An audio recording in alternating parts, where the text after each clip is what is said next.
A man was waiting at an airport for a long-distance flight. His flight was delayed, and so he had a little spare time. He saw a deal on some cookies and thought he should treat himself. He bought quite a few cookies because he thought it might be quite a long delay. He took a seat near a man and started to read the magazine he also picked up earlier. He exchanged a glance with the other man and then tried to avoid eye contact as he went back to reading. While he was engrossed in his magazine, he happened to see that the man sitting beside him boldly grabbed a cookie from the container. He initially ignored the incident to avoid a scene. He grabbed a cookie himself and went back to his magazine. But the man seemed to have enjoyed the cookie so much, he took another one and started eating it too.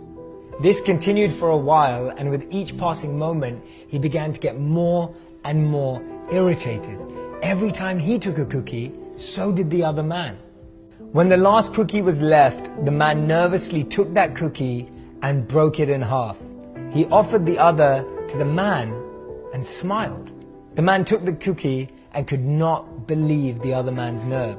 He was thinking in his head, how ungrateful could that man be? The other man then left and took the container with him. This guy couldn't believe what had just happened. He was relieved when his flight was called. He gathered his belongings. As he lifted his bag, he saw that there was a full container of cookies right there. He was totally shocked, totally surprised. It caught him off guard. He thought to himself, if my cookies are here, then wait, those cookies were his. The other man had shared his cookies whilst he was thinking he was the one doing the sharing. Whilst he was angry and irritated, the other man was being generous and kind. He felt so bad for what had happened, but he couldn't find the other man anywhere and didn't know how to apologize. Things are not always as they appear. Sometimes we make quick assumptions about people, circumstances, and situations. We judge them, label them, and put them into a box, not recognizing that there is a much bigger picture.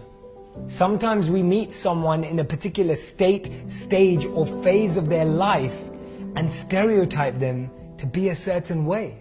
Don't be so quick to judge. You never know when you might find yourself walking in someone else's shoes. And remember, the best apology is changed behavior.